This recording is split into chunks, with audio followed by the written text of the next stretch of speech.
Boa noite, irmãos. A paz do Senhor a todos. Amém. Vamos dar início a mais um culto de louvor e adoração ao nosso Senhor. Vamos orar ao Senhor, agradecendo por mais esse dia, por mais essa semana, por mais essa oportunidade que nós temos de estarmos aqui, né? Que é maravilhoso, né? Poder estar aqui, poder desfrutar da comunhão com os nossos irmãos, poder desfrutar da presença do nosso Deus, que se faz presente aqui desde já. Você crê nisso, meu irmão? O nosso Deus se faz presente aqui nesse lugar, porque nós nos reunimos para adorar, engrandecer o nome dEle, e que seja tudo para a honra e glória do nosso Senhor, amém?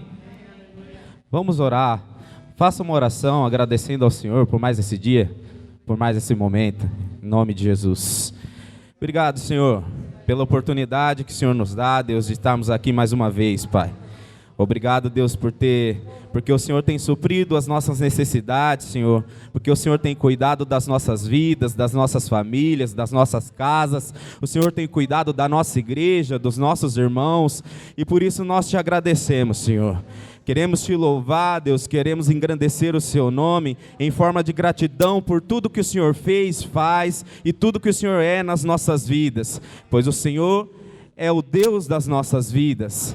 O Senhor é aquele que está no nosso dia a dia, Deus, que sonda, Deus, os nossos pensamentos, o nosso coração, Deus, e não deixa que nós fiquemos caídos pelo caminho, mas o Senhor sustenta as nossas vidas, e por isso nós te adoramos, Deus, por isso nós louvamos ao teu nome, Senhor, e dizemos que o Senhor continua sendo bom, o Senhor continua sendo Deus, para sempre e sempre, amém, glória a Deus, Ele continua sendo bom.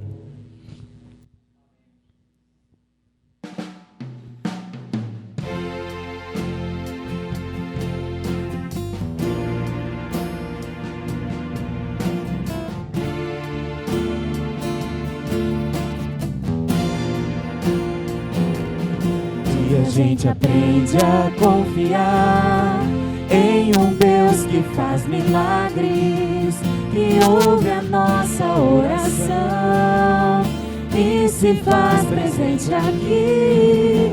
Um dia a gente aprende a dar um passo só de cada vez, mas sem dúvida,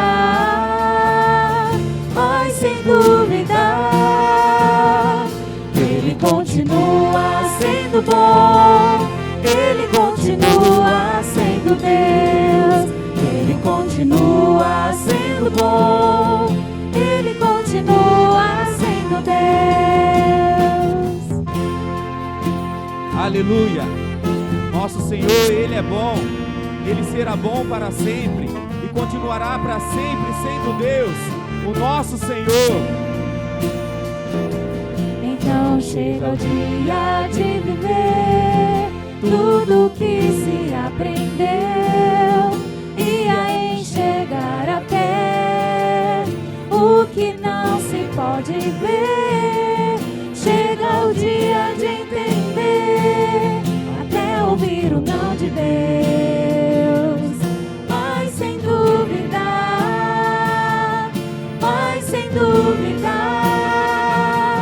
Ele continua sendo bom, Ele continua sendo Deus, Ele continua sendo bom, Ele continua sendo Deus, Ele continua sendo bom, Ele continua sendo Deus, Ele continua sendo bom, Ele continua sendo Deus.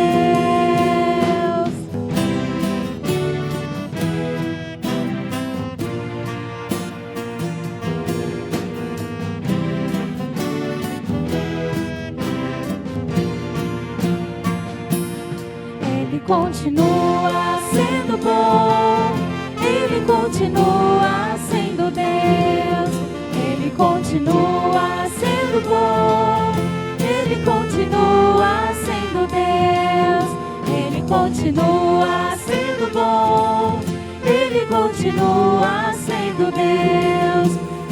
continua sendo bom, Ele continua. Você crê nisso, meu irmão? Você crê nisso? Então vamos cantar todos juntos, só o refrão. Ele continua sendo bom, Ele continua sendo Deus. Amém? Ele continua sendo bom, Ele continua sendo Deus. Ele continua sendo bom, Ele continua sendo Deus. Ele continua sendo bom, Ele continua sendo Deus. Ele continua sendo bom, Ele continua. Mais uma vez, Ele continua. Ele continua sendo bom, Ele continua sendo Deus. Nas horas difíceis, Ele continua. Na alegria e na tristeza, Ele é bom, Ele é Deus. Ele continua sendo bom, Ele continua sendo Deus.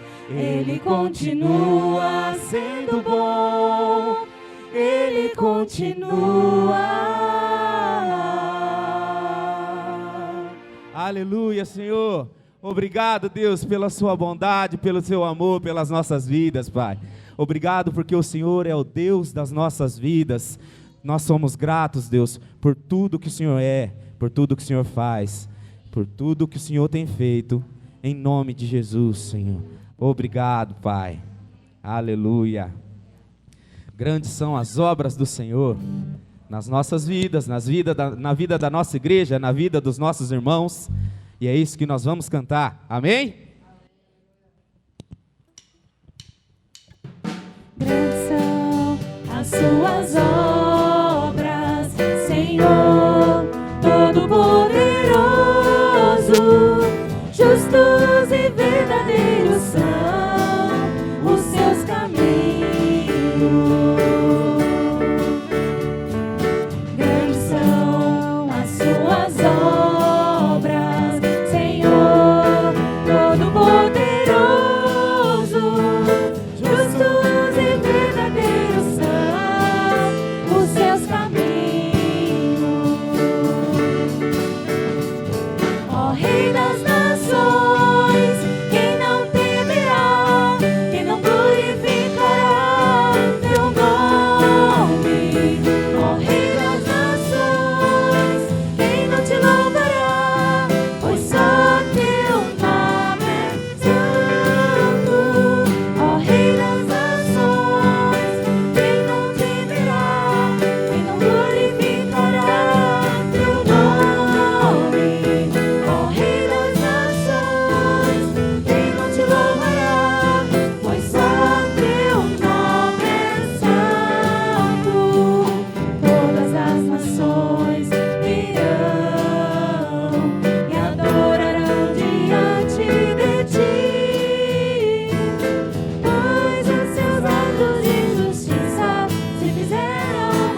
não glorificará teu nome, ó Rei das nações?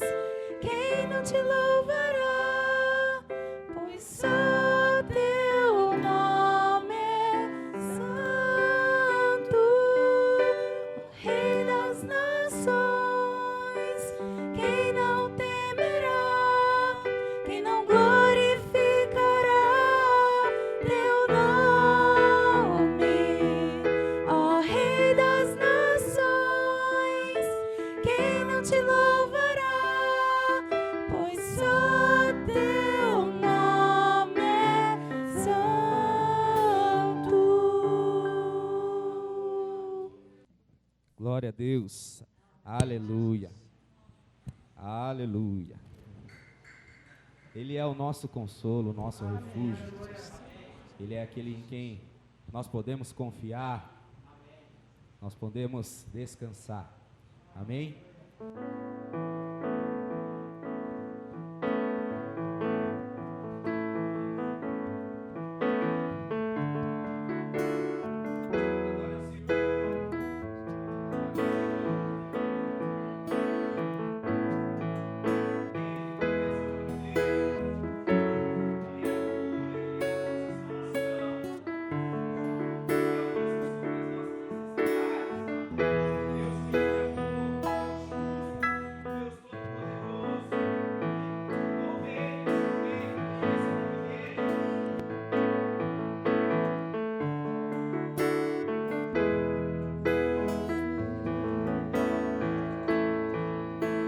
Escutas quando clamo,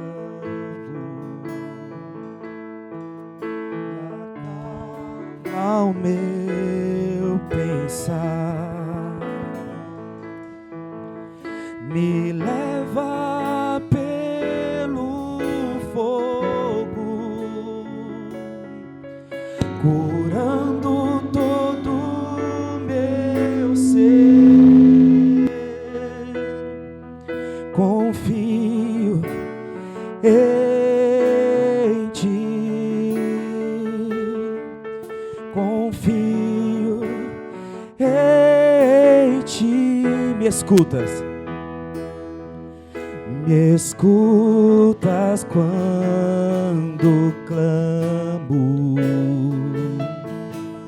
e acalma o meu pensar. Me leva pelo fogo, curando todo meu ser. Confio em ti, confio em ti. Creio que tu és a cura, creio que és tudo para mim.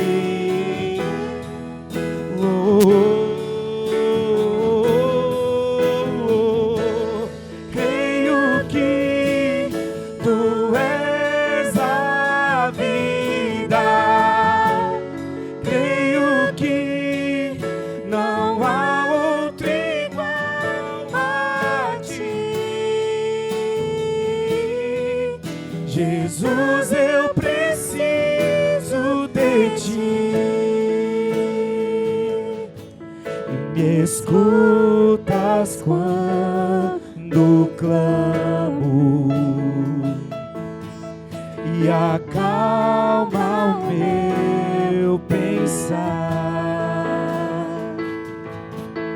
Me leva pelo fogo,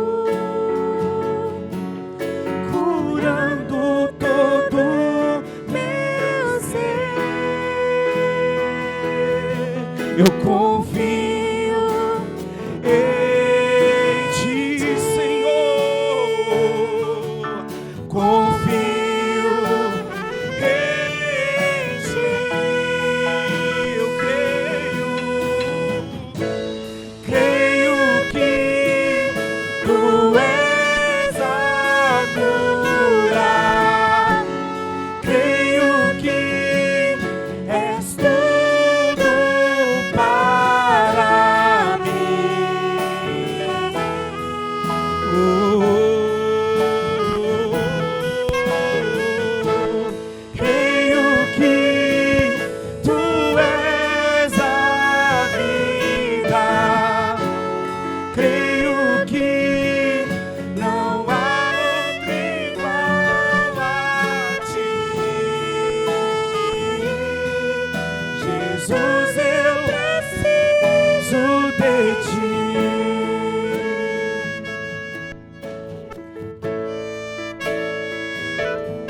tuas mãos, nada é nada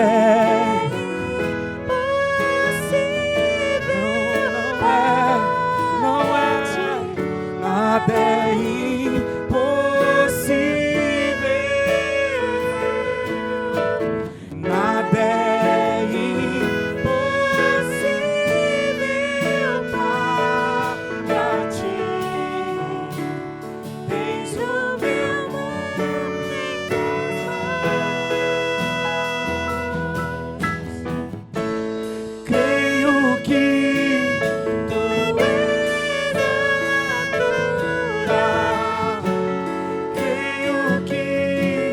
és tudo para mim.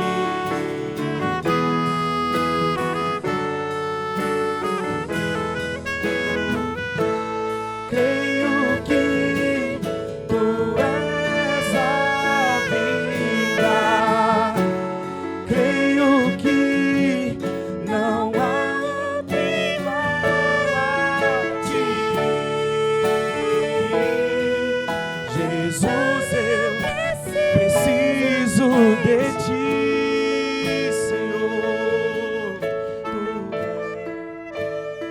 Nós precisamos de ti, Senhor.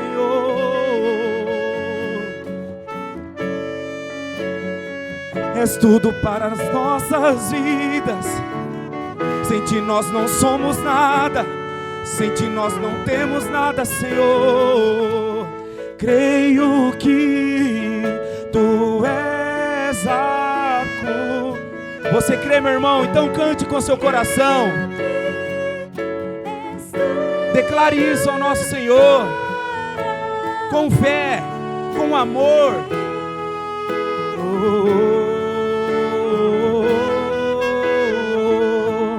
Creio que tu és a nossa vida, Senhor. És tudo para mim. Aleluia. Creio que tu és a cura. Creio que és tudo para mim. Oh, oh, oh, oh. Eu creio que tu és a vida. Creio que não há outro igual a ti. Jesus, eu preciso de ti. Se você precisa do nosso Deus, você precisa, se você crê que você precisa do nosso Senhor, da presença do nosso Senhor para seguir a sua caminhada, ore ao nosso Senhor nesse momento. Diga: Senhor, eu preciso da tua presença na minha vida, Pai, pois sem ti eu não sou nada, Senhor. Sem ti eu não posso caminhar, Deus. Com as minhas próprias forças, Senhor, eu não consigo. Mas eu sei que se o Senhor estender as suas mãos, se o Senhor estiver comigo, Deus, eu posso caminhar rumo aos céus, rumo à tua presença, rumo, Deus, à eternidade, Senhor. É isso que eu creio, Deus. Eu creio que tu és a cura. Eu creio que tu és a solução para os nossos problemas, Senhor. Se nós entregarmos, Deus, as nossas vidas nas suas mãos, na sua presença, eu sei que o Senhor há de fazer muito mais por nós e para nós, Pai.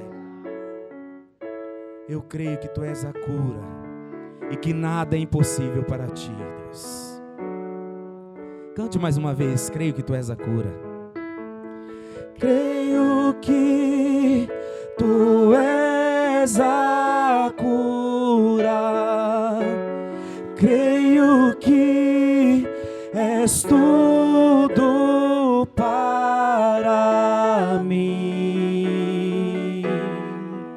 Oh, oh, Creio que tu és a vida. Creio que não há outro igual a ti. Jesus, eu preciso de ti. Aleluia. Nós precisamos de ti, Senhor. Nós necessitamos da tua presença nas nossas vidas, Pai. Aleluia. Tu és bem-vindo, Senhor, em nosso meio, Deus. Em nossos corações, nas nossas vidas, Pai. Santo é o Senhor. Aleluia.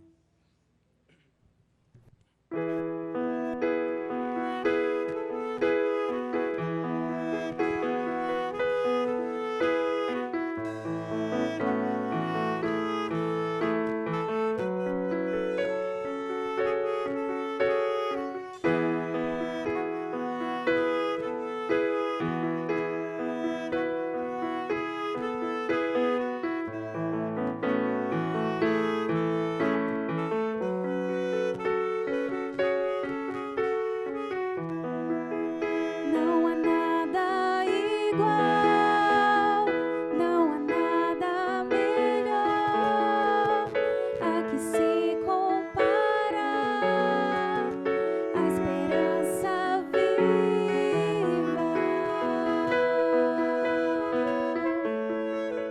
Tua presença.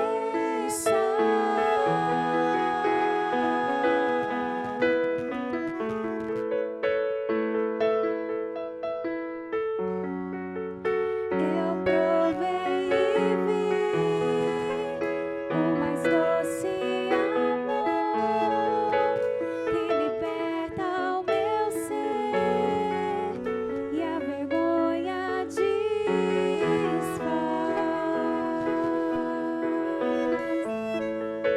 Tua presença.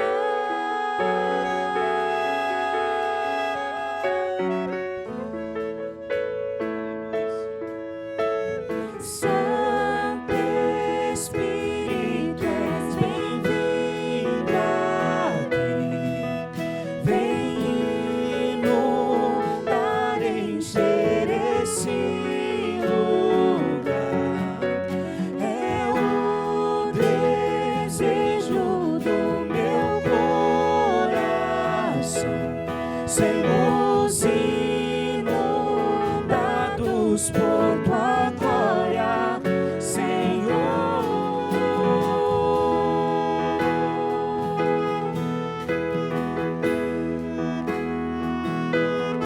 Ah, Senhor.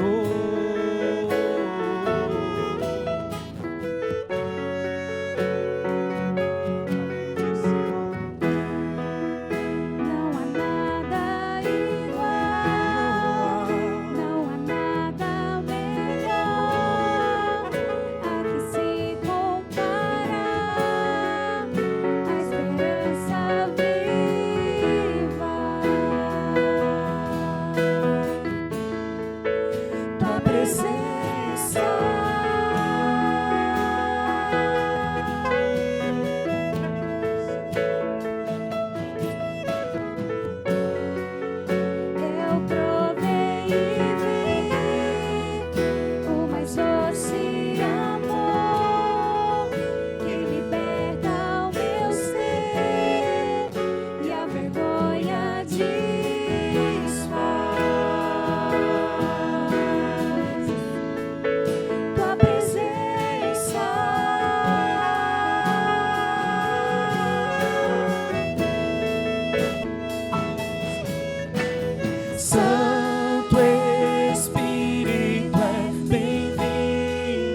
por tua glória, Senhor.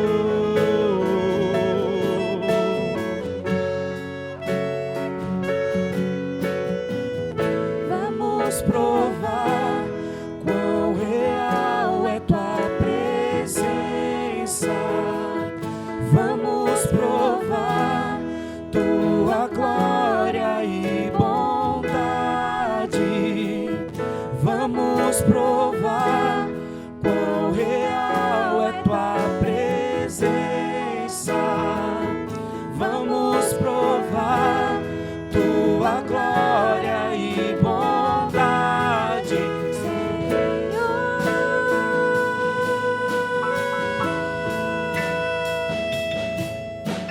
Santo Espírito, és bem-vindo aqui. Vem inundar, encher esse lugar. É o desejo do meu coração. Sermos inundados por tua glória, Senhor. Santo Espírito, és bem-vindo aqui. Inundar, encher esse lugar. É o desejo do meu coração. Sermos inundados por tua glória, Senhor.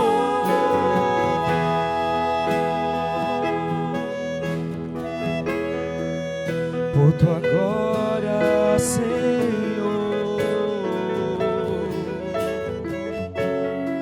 A tua presença é o que nós precisamos, Pai. A tua presença é o que nos traz a paz. A tua presença é o nosso refúgio, o nosso consolo, Senhor. Oh, oh, oh.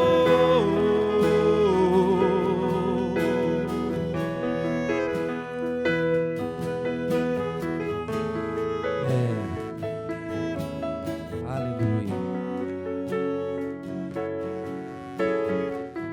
Eu vi uma ministração sobre essa canção. Pode tocar, irmãos. Que ele fala sobre esse lugar que Deus é bem-vindo. E ele não se refere a esse lugar como o lugar que nós estamos, ou templo, ou aqui esse local. Mas ele se refere sim que ele é bem-vindo nesse lugar, no nosso coração. E esse deve ser o nosso desejo, que ele seja bem-vindo em nosso coração. Se é esse o lugar que você quer que Deus habite, que você diz que ele é bem-vindo, não é o templo, mas sim o nosso coração. E se nós dermos abertura para o nosso Deus habitar neste lugar, a nossa vida será transformada. Eu creio nisso. Que não seja algo que nós apenas cantemos da boca para fora, que seja somente palavras, que muitas das vezes nós cantamos coisas, falamos coisas, que muitas das vezes é só da boca para fora. Muitas das vezes nós pedimos coisas, nós oramos a Deus, que eu possa ser um servo melhor, que eu possa ser um cristão melhor, que eu possa ser um diácono melhor. Mas muitas das vezes acontece que na primeira oportunidade que nós temos de ser melhor, nós escolhemos fazer o contrário. E que não seja assim nessa noite.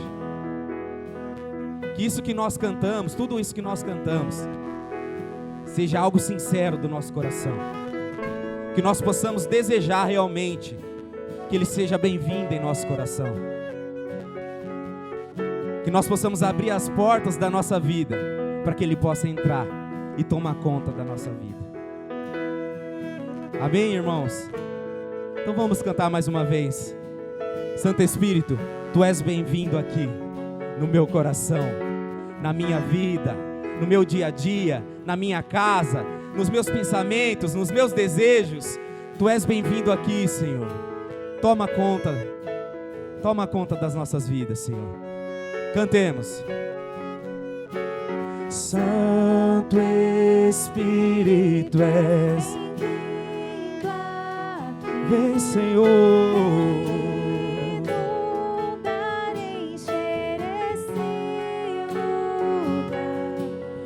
é o desejo do meu coração, sermos inundados por Tua glória, Senhor. Mais uma vez. Santo Espírito és bem-vindo aqui, vem inundar, enche o meu coração, Senhor, é o desejo do meu coração, sermos inundados por Tua glória, Senhor.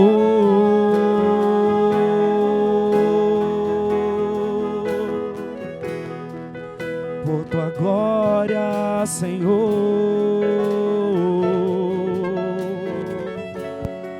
A Tua presença é o que nós precisamos, Pai.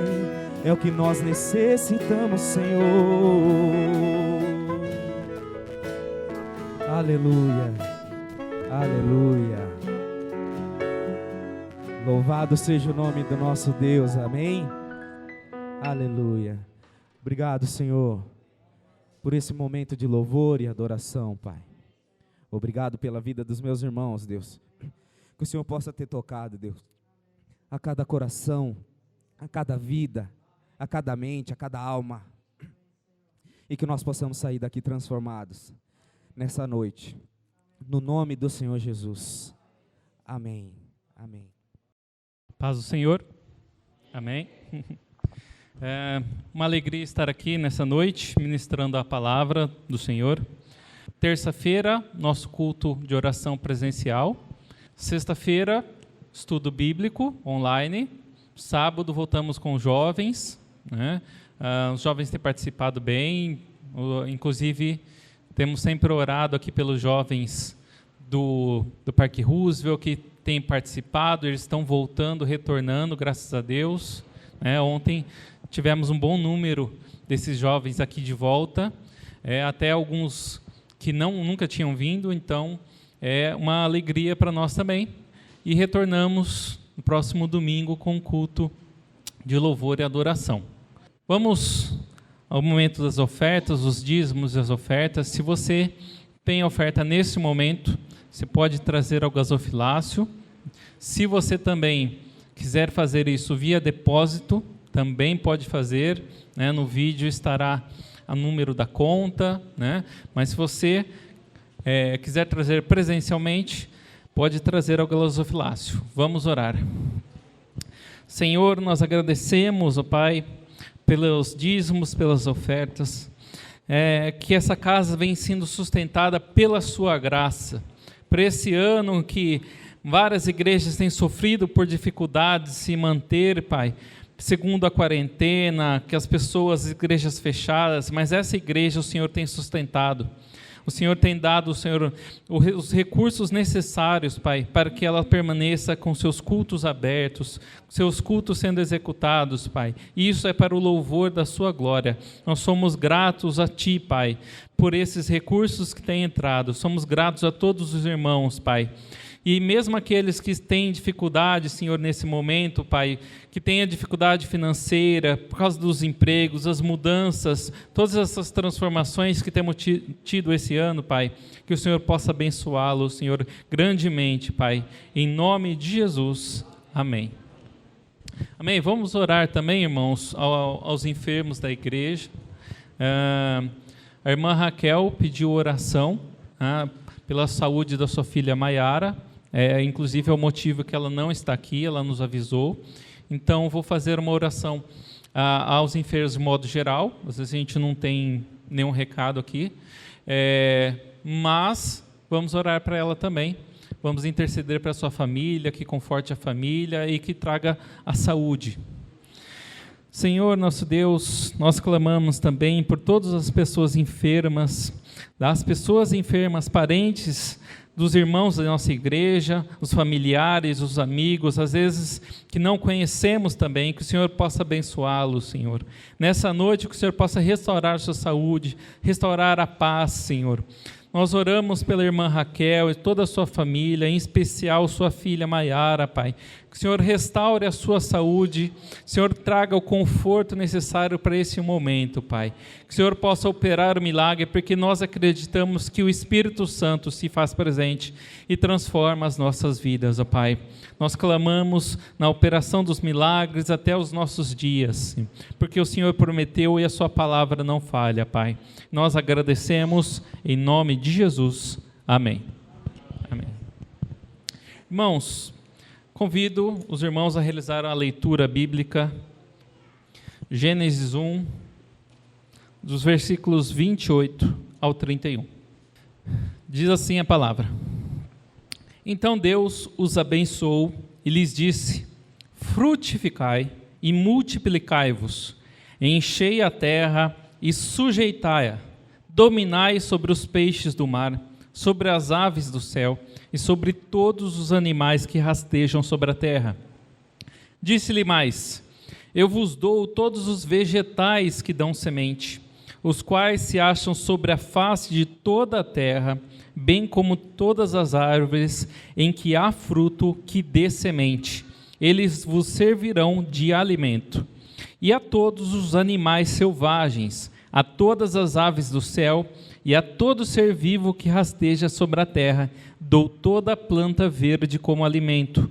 E assim foi. E Deus viu tudo quanto fizera, e era muito bom. E foram-se a tarde e a manhã, o sexto dia. Senhor, obrigado por sua palavra. Senhor, abençoe essa pregação, para que os nossos ouvidos estejam atentos à tua palavra. Que não seja o Rafael falando, mas o teu Santo Espírito nesse momento. Que o Senhor seja louvado através da ministração da sua própria palavra, que a sua palavra é eterna e é verdadeira. Amém. Irmãos, estamos no mês de outubro, e normalmente quem já é da igreja há um certo tempo, geralmente está acostumado que nós façamos algumas pregações especiais nesse mês por conta da Reforma Protestante. Vocês devem se lembrar, 31 de outubro, que é comemorado a data do aniversário da Reforma Protestante. Alguém sabe quantos anos?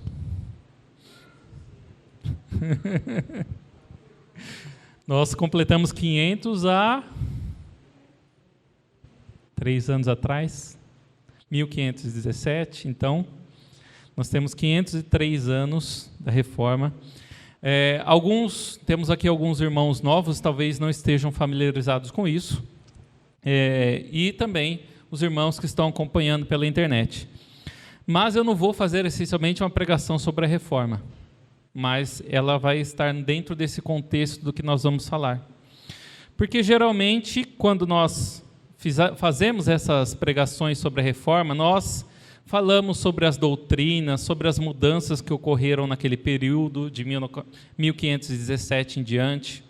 Nós falamos sobre os 5 solas, que é as 5 principais doutrinas, né, da Reforma, que é somente a fé, somente a Escritura, somente Cristo, somente a graça, somente glória a Deus. Geralmente pregamos sobre isso, né? Falamos como ela foi importante e tudo mais, mas se a gente for parar para analisar, vocês podem, depois de fazer uma bela pregação sobre a Reforma, sobre os princípios, sobre tudo o que aconteceu, vocês me perguntarem com sinceridade: Rafael, mas se ela foi tão importante, tão impactante, tão grande assim, por que o mundo está assim, desse jeito? Será que ela fracassou? Será que a reforma não deu em nada? Porque olha o mundo como está. Olha as coisas. Será que as coisas não mudaram depois da reforma? Quais foram as mudanças importantes? Será que não aconteceu nada? Será que não mudou nada? Então, essa é uma pergunta que pode ser sincera até.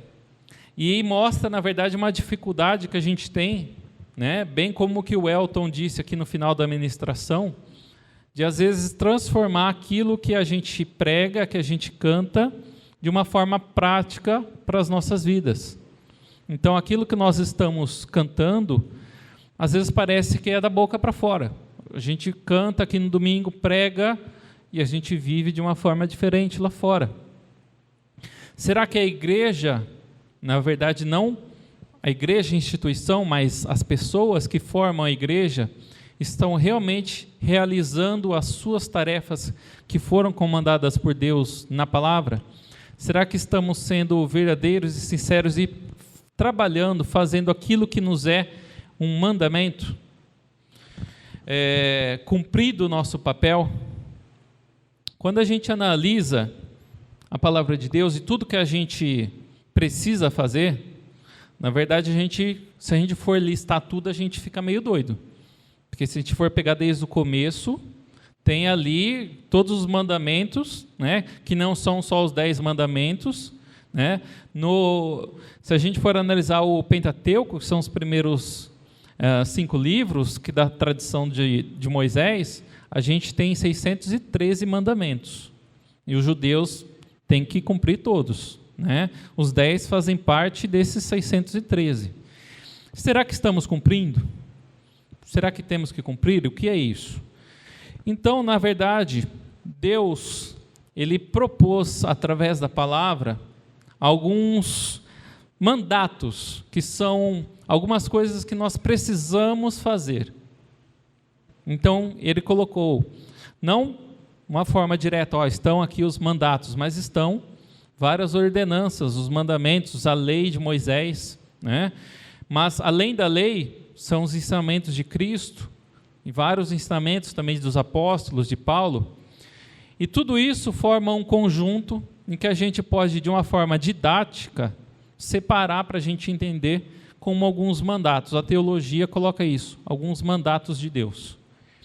Os 3 principais mandatos que a gente pode separar assim, não é uma regra esses mandatos, mas é uma separação didática para ensinar, fica mais fácil da gente ensinar. Nós temos o mandato espiritual. O mandato espiritual, ele está relacionado à nossa vida com Deus, o nosso relacionamento com Deus. Nosso relacionamento com Deus, que tínhamos um relacionamento ali, começou no Jardim do Éden, com Adão, entrou o pecado, nós continuamos tendo relacionamento com Deus, né? E nós precisamos ter hoje em dia esse relacionamento espiritual com Deus Criador. O mandato social, o que é o mandato social? É aquilo que nós fazemos enquanto família. Eu e a Caroline somos uma família, agora teremos a filha, formamos uma família. Toda essa relação familiar estabelecida, que é a base da sociedade, está regulada segundo a palavra, o mandato social. As famílias são organizadas por princípios que estão na palavra. E nós temos o mandato cultural. E esse mandato cultural nada mais é do que o relacionamento que nós temos com a sociedade. Além da nossa família, nós temos um relacionamento com as pessoas. Nós estamos aqui numa igreja, é uma comunidade social. Estamos tendo relacionamento com pessoas que não são da nossa própria família, né? Por mais que nos chamemos de irmãos, né? Uma família espiritual. Mesmo assim, temos um relacionamento com pessoas de outras igrejas e com a própria sociedade. Além disso, o mandato cultural também diz a respeito à nossa relação com a criação, com o mundo em que vivemos. Esse mandato cultural, ele está estabelecido a princípio nesses versos que nós lemos. Então, nesses versos, cara, geralmente a gente passa assim, Deus criou os animais, Deus criou o homem, né? Deus deu sementes para alimento, deu frutas, deu animais para que possamos dominar. Na verdade, esses elementos, eles estão apresentando as bases desse mandato cultural. Eles mostram o domínio que nós temos sobre a criação, como nós temos que cuidar da criação, aquilo que Deus criou, como que nós devemos trabalhar. O homem tem que trabalhar para comer. É do suor dele que vem o trabalho, que vem o alimento. É do seu suor, do seu trabalho que vem o alimento. A procriação, né? O homem, ele deve dar continuidade à humanidade. Então, esses são bases estabelecidas aqui em Gênesis. E vocês lembram que os últimos versículos, o último versículo, ele diz: Deus achou isso muito bom. Deus criou o homem, estabeleceu essas bases e achou tudo isso muito bom. Então, aí vocês vão me perguntar, Rafael, mas se Deus achou tudo isso muito bom, criou o homem, criou o mundo, mas, e aí o pecado? O pecado entrou no mundo, isso não deveria romper isso, acabar com isso, com essa relação? Deus, então, ele vem e traz a solução para todos esses mandatos. Então, qual que é a solução que Deus mesmo providencia, por exemplo, para o mandato espiritual, o nosso relacionamento com o próprio Deus? Jesus Cristo. Ele envia o seu Filho, e o seu Filho é a reconciliação para o mandato espiritual. Nós temos a reconciliação com Deus através de Jesus Cristo. E sobre o mandato social e cultural, Deus envia a palavra. Nós temos a palavra de Deus, nós temos a igreja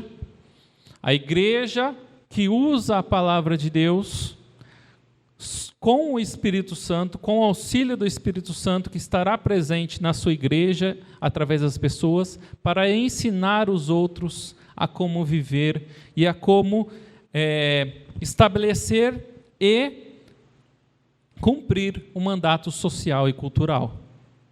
Então, se nós vemos, será que nós estamos cumprindo? Então, essa aqui é a pergunta da reforma que eu falei. Estamos cumprindo o mandato cultural?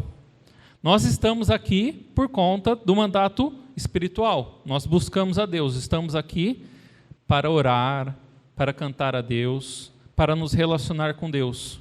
E em casa também fazemos isso. Agora, e o mandato cultural? Nós temos cumprido? O mandato cultural, se fosse somente esses versos que nós lemos, vocês vão falar, mas será que isso mesmo, existe isso mesmo? Mas, na verdade, quando a teologia analisa isso, ela vê a Bíblia inteira. Então, nós precisamos ver esse mandato cultural no restante da Bíblia. E ele está no restante da Bíblia. Nós vemos esse princípio aqui em Gênesis e ele segue adiante no ensino de Moisés, nas leis de Moisés, no ensino de Jesus, no ensino dos apóstolos e assim por diante. Quais são, então, esse mandato cultural, como que ele está nesse período aqui do Antigo Testamento de Moisés? Bom, Deus, ele chamou o povo de Israel, escolheu o povo de Israel entre muitos povos, escolheu eles e deu um propósito para eles. Qual que era o propósito do povo de Israel? Ser um povo exclusivo de Deus. Um povo que devia adorar a Deus e seguir as normas que Deus passou. Eles não iam viver sobre as regras que eles criassem. Eles iam viver sobre as regras que Deus passou, que Deus transmitiu diretamente para Moisés e que estão aqui no Pentateuco, nos primeiros 5 livros da Bíblia. Esse modelo de vida social que está estabelecido aqui, ele deveria ter um princípio para a sociedade de Israel que era uma expansão. Como assim? Era para Israel aprender tudo isso que tinha que aprender e se fechar como nação, estamos isolados, somos uma ilha, não conversamos com mais ninguém, estamos fechados totalmente. Eles interpretaram isso, que eles deviam se fechar. Mas, na verdade, o propósito de Deus, e é bem claro, era de uma expansão. Vocês devem aprender a como viver segundo os princípios de Deus e expandir, sair para fora e ensinar os outros povos os princípios de Deus. E ensinar, essa terra vizinha, essa cidade, olha, a salvação vem de Deus. Deus quer se relacionar com a gente dessa forma. Vamos viver dessa forma. Não vamos fazer essa prática, porque essa prática é errada. Não vamos ter essa moralidade dessa forma. Vamos seguir essa outra que Deus passou. Então, eles deviam ter esses princípios e expandir tudo isso. Bom, se a gente for ver todos aqueles mandamentos, não daria para a gente explicar todos aqui. Como eu falei, na lei aqui de Moisés, temos 613, que eles decoram, mas que nós temos que ir aprendendo aos poucos. Muitos deles vocês já conhecem, por exemplo, os 10 mandamentos, e alguns deles tratam da relação espiritual, mandato espiritual com Deus, amai a Deus acima de todas as coisas, é um relacionamento espiritual com Deus. Tem o contrato social, honra teu pai e tua mãe, o relacionamento entre família, e tem o mandato cultural nos 10 mandamentos, não matarás, não furtarás, não cobiçarás, que é o relacionamento nosso com o próximo. Mas dentre esses outros mandamentos, os 613, tem alguns interessantes. Eu vou falar aqui alguns para os irmãos que falam desse relacionamento com a sociedade, para vocês verem como desde o Antigo Testamento, desde a lei mosaica, Deus estava preocupado com o relacionamento com a sociedade. Então, todos esses que eu falar aqui têm os versículos na Bíblia, a gente pode encontrar. Eu não vou citar todos, senão a gente ia ficar muito tempo. Mas, entre esses mandamentos, temos amar os israelitas e os estrangeiros. Isso pode ser meio estranho, porque os israelitas meio que odiavam os outros povos, muitas vezes, e falavam, não, a gente é exclusivo, a gente tem que amar só os israelitas. Mas desde a lei de Moisés está estabelecido, você tem que amar o estrangeiro, tem que amar o próximo, da outra raça. Você tem que amar as pessoas de outras raças, de povos diferentes, de outras culturas. Não envergonhar os outros, não oprimir os outros, não espalhar mentiras, não guardar rancor. Tudo isso em relação ao outro. Fazer justiça social.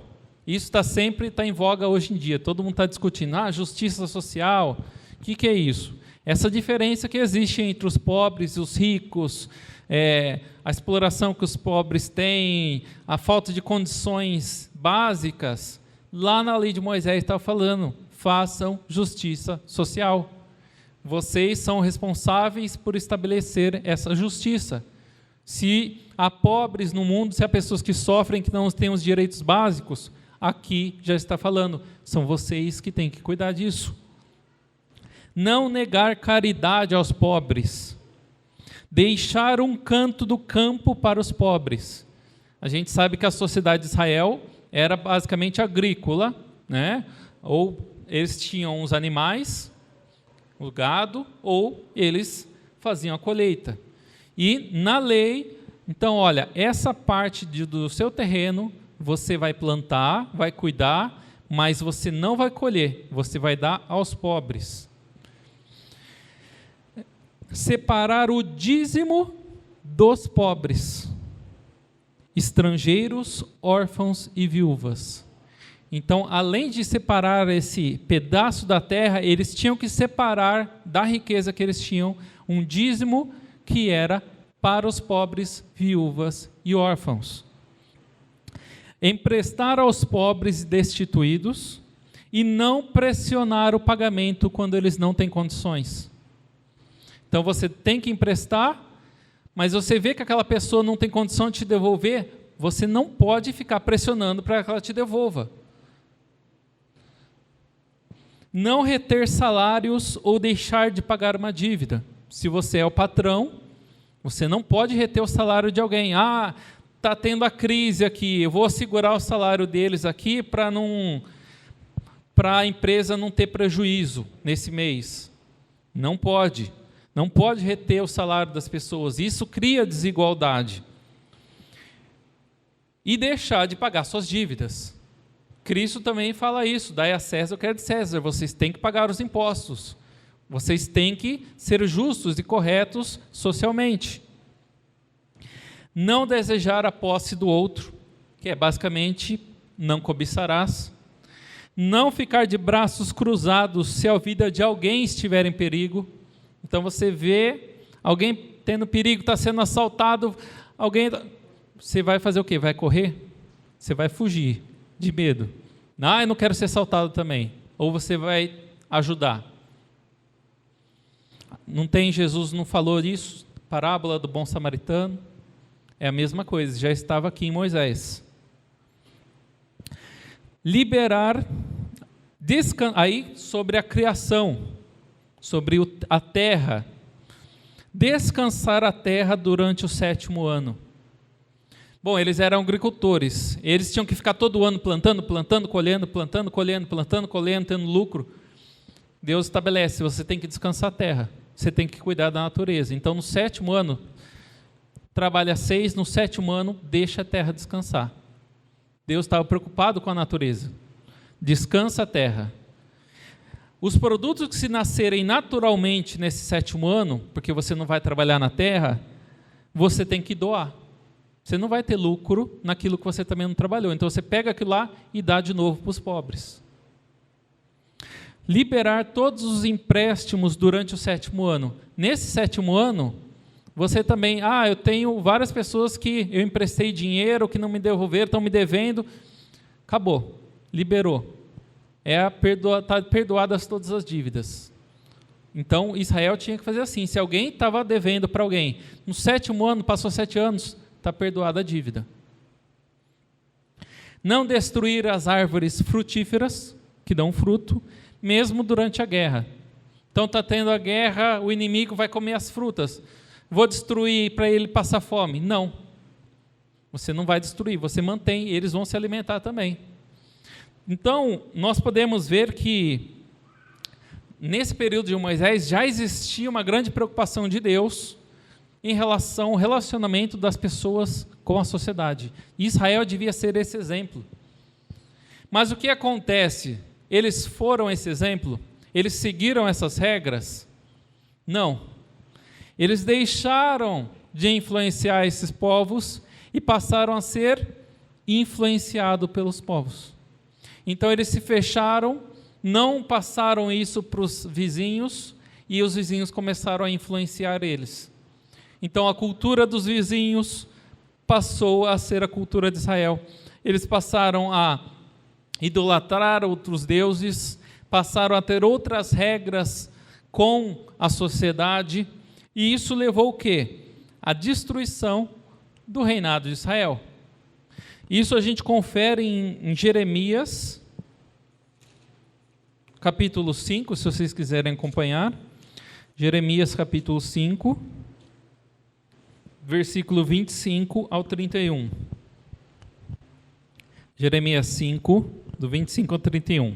Diz assim: porém, as vossas iniquidades afastaram essas coisas, e os vossos pecados apartaram de vós o bem. Porque no meio do meu povo há ímpios que ficam à espreita como caçadores de pássaros, fazem armadilhas e apanham os homens. As suas casas estão cheias de traição, como gaiola cheia de pássaros. Por isso se engrandecem e enriquecem, e engordam a si próprios, estão bem alimentados.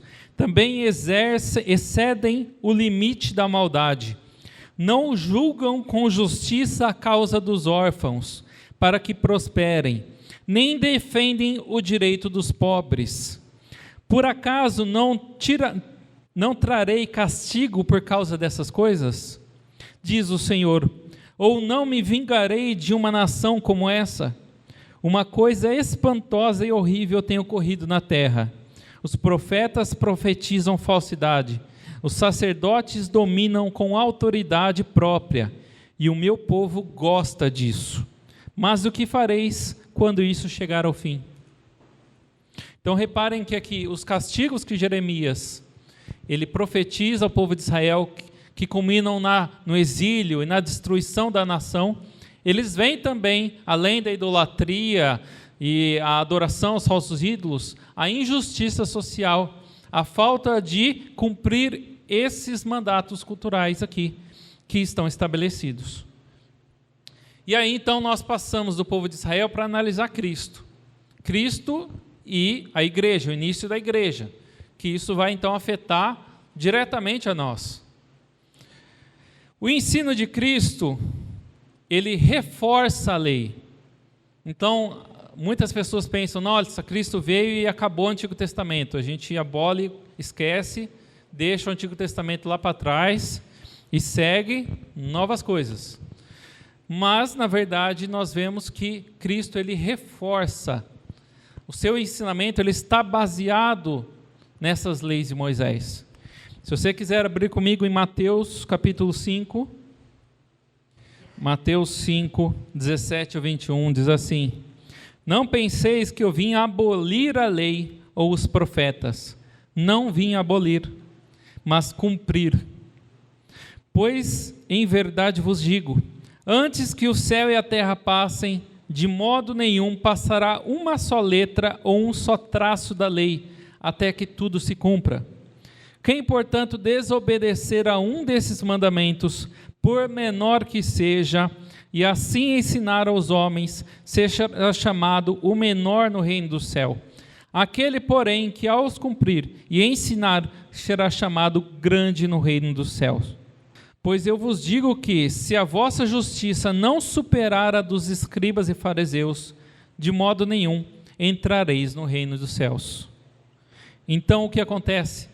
Se a nossa justiça não for diferente dos escribas e fariseus, que deturpavam a palavra de Deus para fazer somente a vontade deles, então nós não teremos espaço no céu, não seremos chamados filhos de Deus. Nós devemos cumprir também a palavra de Deus, levando os princípios do Antigo Testamento. Cristo então dá continuidade. É interessante, se você for ler o capítulo inteiro, esse capítulo 5, Cristo está apresentando o Sermão do Monte, aquele sermão, bem-aventurados os humildes, bem-aventurados os que choram. E aí ele fala que nós devemos ser sal e luz, ou seja, nós devemos ser exemplo para as pessoas, nós devemos brilhar, não podemos ficar escondidos. E aí então ele fala, quem não cumprir um só mandamento dessa lei, não será chamado. Então nós vemos aqui que Cristo ele reforça os princípios que nós já temos visto, os princípios que tratam do nosso relacionamento com a sociedade. Em João capítulo 17, ele diz assim: assim como tu me enviaste ao mundo, Cristo está fazendo uma oração a Deus, com o Pai, assim como tu me enviaste ao mundo, eu também os enviei ao mundo. Ele está falando de nós. Cristo nos enviou ao mundo. Ele nos enviou para quê? Para cumprir a nossa missão. Nós temos uma função. Qual que é essa função?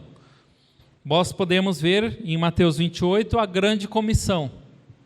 A grande comissão que é ide, fazer discípulos, batizar em nome do Pai, Filho e Espírito Santo. E aí às vezes a gente para por aí. Então a gente vai, vamos fazer discípulos e batiza. Então a gente forma a igreja, chama, evangeliza e tá bom. Mas ele fala, ensinando a guardar todas as coisas que foram ensinadas. Então, além de evangelizar e cumprir a missão de sair e chamar as pessoas para a igreja, a gente tem que ensinar para que essas pessoas possam cumprir todos esses mandamentos.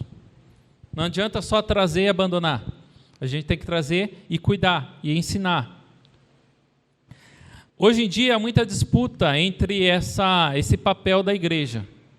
As pessoas, há algumas linhas de igrejas que afirmam que a igreja tem como instituição cumprir esse papel social. Ou seja, a igreja tem que abrir, por exemplo, uma casa de caridade e cuidar dos órfãos. Tem que separar alimento e dar para os órfãos. Outros discutem que esse não é o papel da igreja. O papel da igreja é pregar o evangelho. Só que o evangelho, ele exige que nós cumpramos também essas questões sociais. Então fica essa disputa.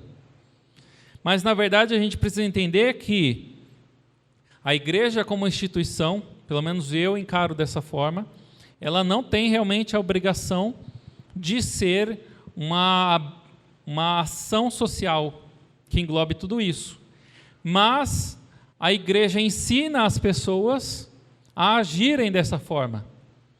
Então, como IBVA, nós não somos obrigados a abrir um orfanato, a acolher crianças, a recolher alimento, não somos obrigados. Mas a palavra nos ensina, Adilson, você, como cristão, você pode recolher alimento e levar para os meninos. Né? O Ítalo, ele pode pegar com o trabalho dele e ajudar as pessoas, ensinar as pessoas alguma coisa. Então, a instituição a igreja, ela não tem essa função social que é debatida, mas ela ensina as pessoas e os cristãos devem cumprir o seu papel social. Paulo, ele entendeu muito bem isso, e é por isso que ele se colocou como o apóstolo que ia até os outros países, ia até os estrangeiros, e ensinava e pregava e cuidava e trabalhava com eles e aprendia da cultura deles para poder conversar de um jeito melhor com eles. Em 1 Coríntios capítulo 9 ele fala: me fiz tudo para com todos, a fim de salvar alguns. Então ele fala, para o judeu eu me fiz judeu, eu entendi a cultura do judeu. Para o que não era judeu, eu me fiz entender a cultura dele, para poder ensinar ele e poder que ele fosse salvo.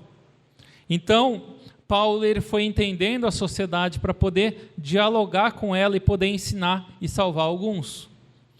E é por isso que a gente vê, não é de um modo muito claro, a gente não percebe isso, mas se a gente for analisar, Paulo, nos ensinos dele, ele fala muito de filosofia grega. A gente vê, nos escritos de Paulo tem muitas frases que ele cita Platão, que ele cita todos os filósofos, até escritores de teatro grego, ele cita. Por quê? Então, o que a gente percebe? Paulo, ele foi lá ensinar os gregos, ele não foi lá, olha, eu sou um judeu, Paulo sendo judeu, vou lá ensinar os gregos, olha, nós judeus pensamos dessa forma. Não, ele foi para a Grécia e leu. O que os gregos pensam? O que os gregos estudam? Qual que é a cabeça deles? Ele leu tudo. Olha esse pensamento aqui do filósofo grego. Interessante. Essa frase aqui, ela cabe dentro do Evangelho. Na hora que eu for pregar, eu vou usar essa frase e falar para eles. Eles vão reconhecer. E ele fez isso.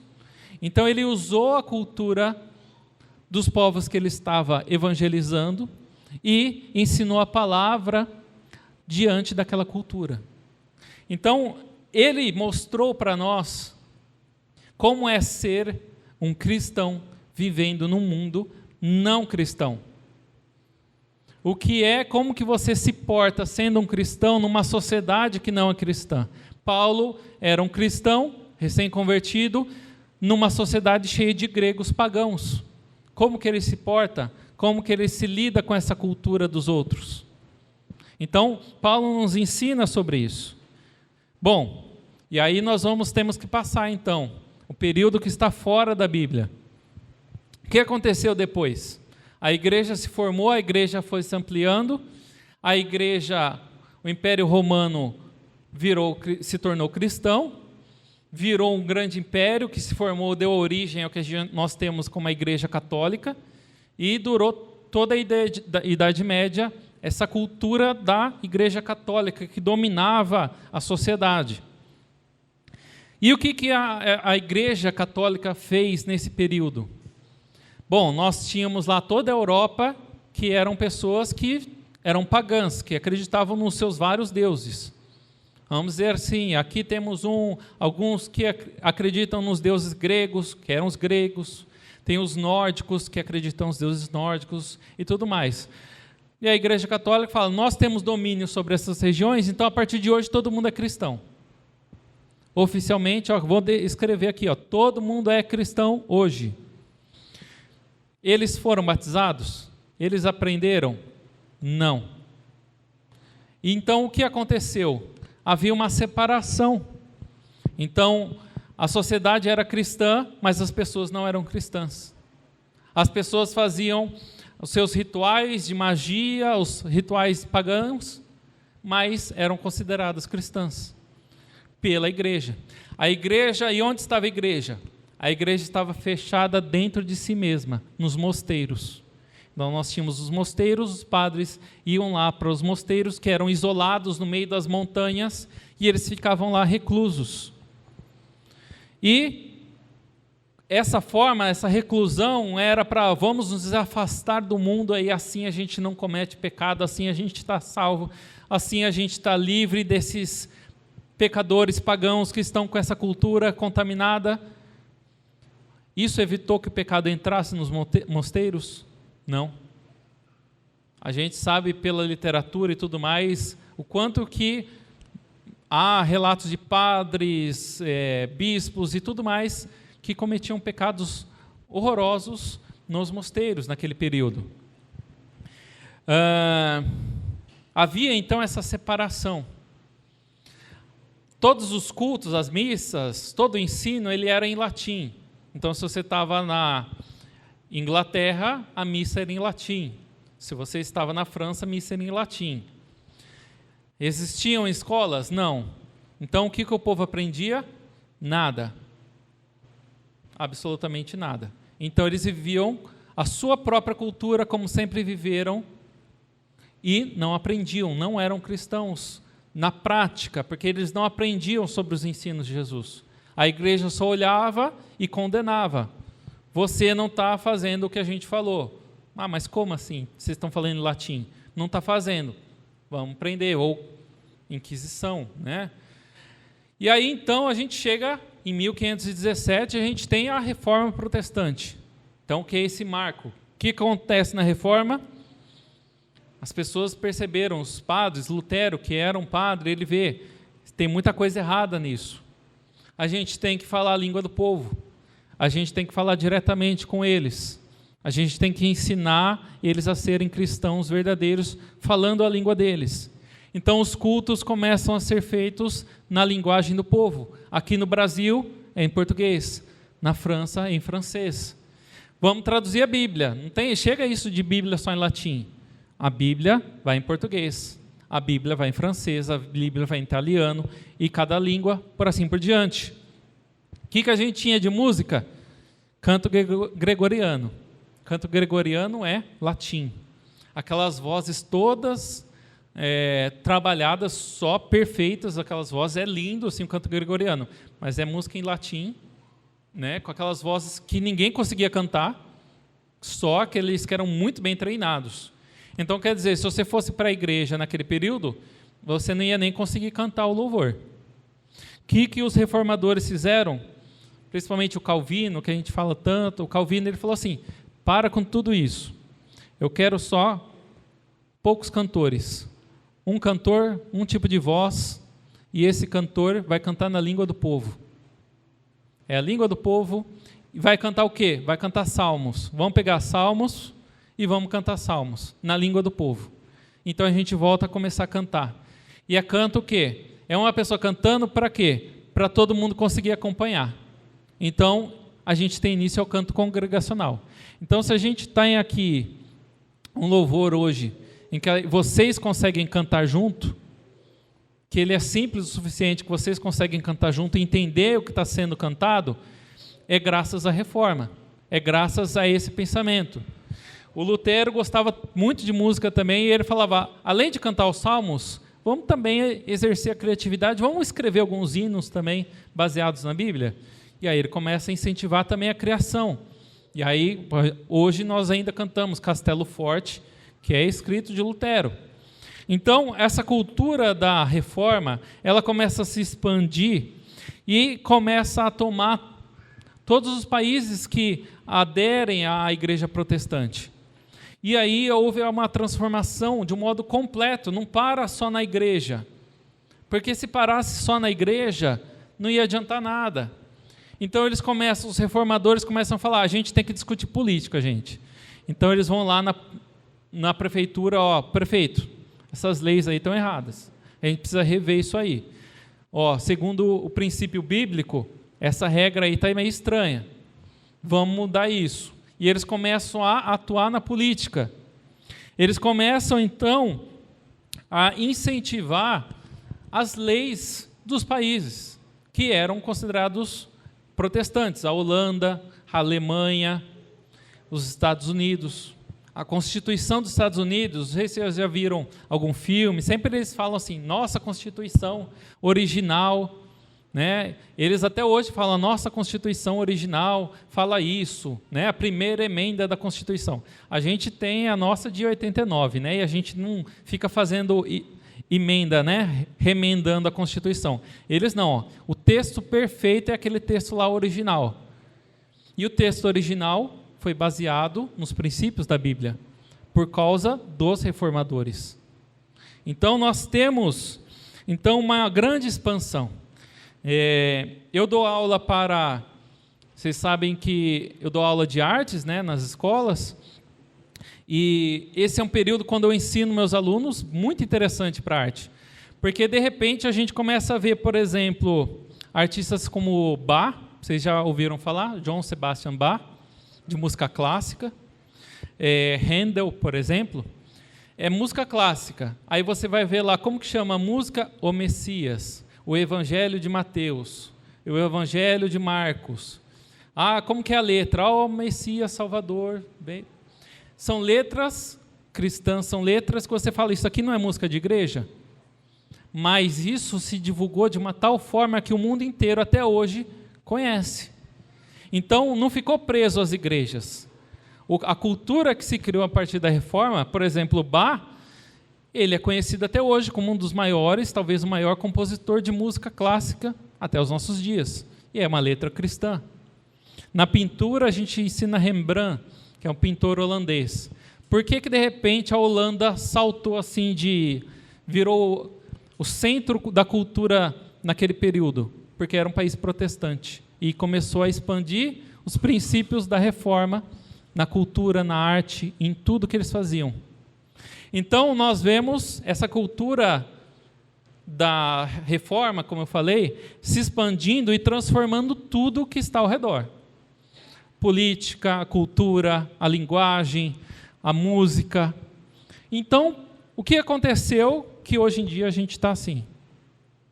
O que aconteceu com a reforma? Então, um século depois, a igreja, ela se fecha. A igreja, ela começa, olha, esses reformadores aí, eles estão pensando muito muito teórico, muito intelectualizado, eles não estão pensando muito no lado espiritual, na espiritualidade, no Espírito Santo, na igreja. Então, a gente precisa se voltar para isso. Isso não é errado. Eu afirmo que esse pensamento não é errado. Os puritanos fizeram isso. Mas o que aconteceu? Eles pesaram tanto nesse lado de vamos fechar para avivar a igreja, para ser uma igreja fervorosa, e esqueceram do mundo. Esqueceram de falar com a sociedade. Então, a igreja abandonou a sociedade para a sociedade se desenvolver de uma forma livre. E o que aconteceu então nos séculos seguintes? Temos 3 principais consequências, 3 pensamentos que dominaram a sociedade depois disso. o darwinismo, o evolucionismo, teoria da evolução. E esse pensamento se espalhou pelo mundo inteiro, essa teoria de que o homem evoluiu dos Homo sapiens, né, de uma espécie que seria semelhante aos macacos, né, não seria propriamente os macacos, mas semelhante, evolui disso, e aí quando coloca esse ponto, rompe tudo, porque então se o homem veio disso, então Deus não existe, a gente não tem propósito para estar aqui, a gente não vai para o céu, acabou tudo. Então, as nossas leis não foram criadas segundo o princípio da Bíblia? Por quê? Se Deus não existe, aí vem Nietzsche, então Deus está morto. Então vamos fazer o que quiser. Então o homem é um absurdo, o homem não tem propósito na sua vida. O homem não tem propósito para estar seguindo, para estar vivo. Então, esse pensamento foi disseminando. Tudo que a gente tem que fazer usando a ciência, pensando, raciocínio lógico. Hoje em dia também assim? Hoje em dia também a gente não vê muito desse pensamento? Nosso dia a dia? Na pandemia a gente não viu os jornais falando, não, a gente tem que ser científico. O que é ser científico? A gente tem que só olhar dados, números, dados. Não tem lugar para fé, para esperança, para nada. É isso, é científico. O vírus vai vir, o vírus tal momento. Então esse pensamento, ele foi tomando conta da cabeça das pessoas. O outro, esse pensamento que eu acabei de falar é muito pesado, não é? Não é uma coisa pesada. Será que as pessoas aguentam esse tipo de pensamento na vida? Ítalo, você não tem propósito, Deus não existe, então você não tem propósito de vida. Por que você acorda todo dia? É isso que o filósofo falou. E isso é pesado para as pessoas. Então o que elas fizeram? Preciso criar um motivo para mim. Se de modo geral a nossa espécie não tem uma razão de existir, eu vou criar um motivo individual. Meu motivo individual pode ser, eu quero ser um jogador famoso de handball. Eu quero ser um jogador de futebol. Eu quero ser isso. Eu quero ser um músico. Eu quero ser aquilo. Eu quero uma mulher. Eu quero uma família. Eu quero ser rico. Eu quero ser milionário. Então, as pessoas passaram a ser individualistas. Egoístas. Eu quero ser, porque é isso que vai me dar um motivo para viver. Isso tem hoje em dia também? Tem. E eu quero ter liberdade, já que não existe regra porque a Bíblia não seria verdade, então eu posso fazer minha regra, né? Então eu posso casar com quem eu quiser. Então eu posso me relacionar com quem eu quiser. Então eu posso usar drogas. Então eu posso tudo. Então a nossa cultura está se expandindo de acordo com esse pensamento. Em reação a essa coisa muito racional, as pessoas estão querendo cada vez mais liberdade. Então, por isso que vieram os hippies, por isso que vieram os movimentos de cultura de liberdade dos anos 70, dos anos 80, o uso de drogas, né, o sexo livre, tudo isso veio em consequência disso. E a única coisa que combatia isso, já que a igreja estava meio fechadinha ainda nela mesma, era um tipo de moral que começou lá pela Rainha Vitória da Inglaterra, que ficou conhecido como moral vitoriana, que é apenas um senso de moralidade que veio dos ricos. A sociedade tem que estar mais organizada aí. Então, vamos usar alguns princípios aí. Então, vamos preservar esses valores. Família tradicional, tal coisa. Isso a gente vê também? Vê. É só olhar para o Congresso, para esses políticos que falam que são conservadores. Estou aqui para defender a família, estou aqui para defender os valores. Aí no outro dia você vê que ele estava com dinheiro na cueca. Por quê? Porque ele não tem princípio bíblico nele. Ele está sendo fundamentado nesse conservadorismo que não tem fundamento nenhum. Que é um conservadorismo para a sociedade, pelo bem dele mesmo. A gente tem que organizar para as coisas seguirem no padrão correto e a gente ter lucro e tudo funcional, capitalismo e tudo mais. Não tem moralidade nenhuma. Enquanto isso, então, o que acontece? Como que a gente vive hoje em dia, então? A gente não vive no meio desses conflitos, dessas três formas de pensamento. A gente se fechou como igreja, dentro de nós, pensando na nossa espiritualidade, e o mundo começou a pensar dessa forma. está tendo esses conflitos, pensamento conservador, pensamento liberal, né, pensamento científico, até que isso, quando que isso ia acontecer? O que ia acontecer com a igreja? O mesmo que aconteceu com Israel. Então Israel não se fechou, ele não deixou de fazer o que o mandato cultural de Deus indicava, expandir a cultura, e o que a gente teve essa chance na reforma, e Israel não foi absorvido pela cultura dos povos demais, é o que está acontecendo com a igreja. É por isso que na igreja hoje em dia nós temos medo de falar sobre certos assuntos, porque as leis já mudaram e não permitem que nós discutimos certos assuntos, porque nós temos medo, queremos respeitar a opinião das pessoas lá fora, não queremos ferir a opinião das pessoas. É errado a gente evangelizar e falar de Jesus, a salvação, eles têm que ter liberdade de pensar da forma que eles querem. Então a igreja está se fechando, e o que está acontecendo? Nossos jovens, e aí os nossos jovens crescem, e já viram adultos, e nós temos então adultos pensando da mesma forma que as pessoas lá fora. Nós temos os jovens cada vez mais influenciados com o pensamento lá de fora. E o que é que a gente faz? Né? Eu estava discutindo ontem, falando com os jovens. A gente fica na igreja só falando, isso você pode, isso você não pode, aquilo não pode, e a gente nem explica para eles por que não. A gente só fala, não assiste isso, não veja isso, não jogue isso, não faça isso. E a gente nem explica deles por quê, não fala os princípios. E eles vão absorvendo, tendo raiva da igreja e vão se contaminando com essas coisas. E uma hora bate o pensamento racional, Darwin, vou deixar a igreja porque eu acredito na evolução. Eu digo isso por experiência própria, como contei ontem. Eu fiz isso. Né? Eu vejo muitos jovens fazendo isso. Essa que é a minha grande preocupação tratando com os jovens. Esse pensamento do mundo adentrar suas mentes, porque nós não ensinamos corretamente os princípios que eles devem seguir.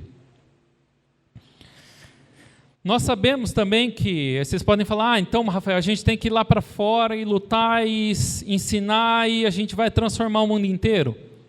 Aí a gente vai lá em Apocalipse, a profecia de Cristo que vai se cumprir, a gente não vê isso, que a gente vai conseguir mudar o mundo inteiro.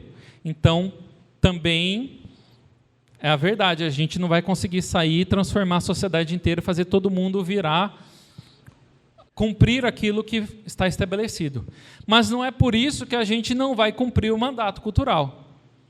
Não é por isso que a gente vai deixar que a apostasia cresça, que a maldade no mundo cresça, por negligência nossa.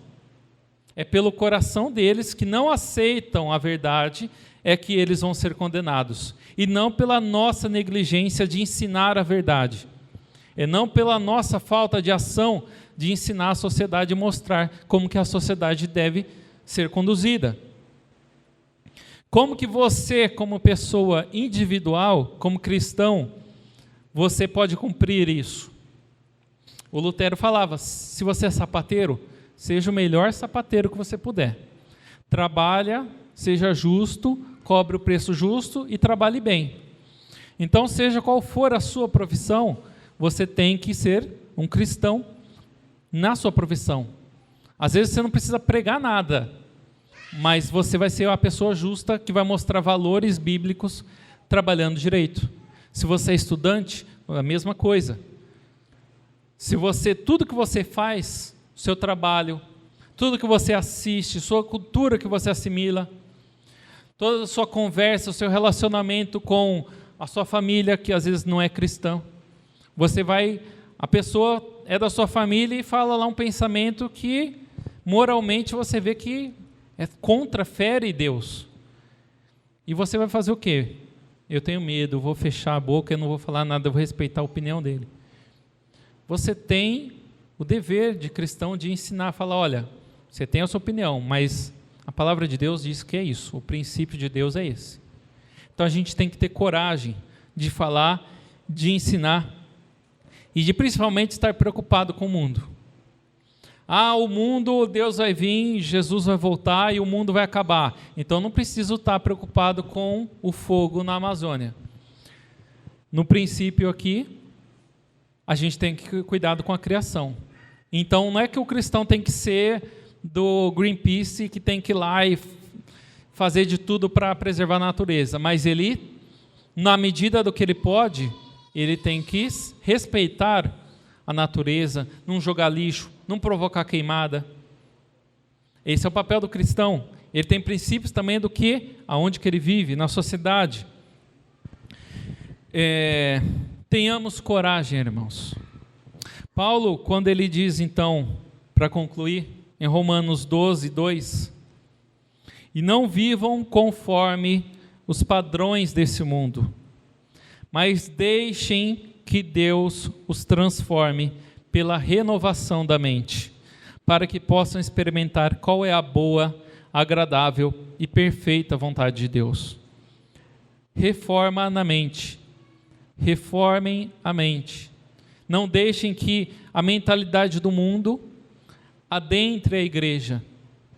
Renovem as suas mentes de acordo com a palavra e vamos cumprir juntos o mandato cultural, evangelizando e ensinando como devemos nos relacionar. Paulo ainda fala lá em Romanos que a própria natureza, a criação, geme e agoniza esperando a volta de Cristo, porque só assim ela será recriada da forma perfeita, assim como nós iremos para a vida eterna. Então, da mesma forma que nós esperamos, a criação também geme, porque ela sofre também, porque nós não cumprimos o nosso papel, o nosso mandato cultural. Que essa palavra entre os nossos corações, que possamos cada vez mais não sermos só individualistas e preocupados com a nossa própria salvação, ou das pessoas que estão aqui, mas que nós possamos pensar na sociedade e levar a palavra e cumprir aquilo que a palavra diz e dar o exemplo. Ser cristão é ser um exemplo de Cristo, um pequeno Cristo no mundo. Se a reforma tem algum ensino, é esse o exemplo que a gente pode ter para os nossos dias. Amém? Se coloque em pé, vamos orar para encerrar. Feche seus olhos. Senhor nosso Deus, nós agradecemos por essa noite, pela Tua palavra nos nossos corações, Pai. Às vezes nós sabemos que as nossas mentes estão moldadas por certos pensamentos do mundo, que falam que nós podemos aquilo, podemos isso, mas nós queremos, Senhor, nos deixar levar somente pela Tua palavra, Pai. Filtra as nossas mentes e os nossos corações, para que possamos aprender cada vez mais com a igreja, com os irmãos, para que possamos experimentar a boa e a verdadeira vontade de Deus para as nossas vidas, fazendo e cumprindo aquilo que Deus, Jesus Cristo, nos ensinou e que está na palavra e nos nossos corações. Uma nova lei nos foi dada e essa lei está gravada nos nossos corações, como o próprio Deus nos diz. E que possamos, dos nossos corações, colocá-la em prática em todos os dias da nossa vida, Pai. Nós agradecemos por mais essa noite que estamos com as portas abertas para louvar e agradecer a esse Deus que está vivo e que reina sobre a história também. Nós agradecemos, Pai, em nome de Jesus. Amém. Cumprimente seu irmão com a paz do Senhor e boa semana a todos.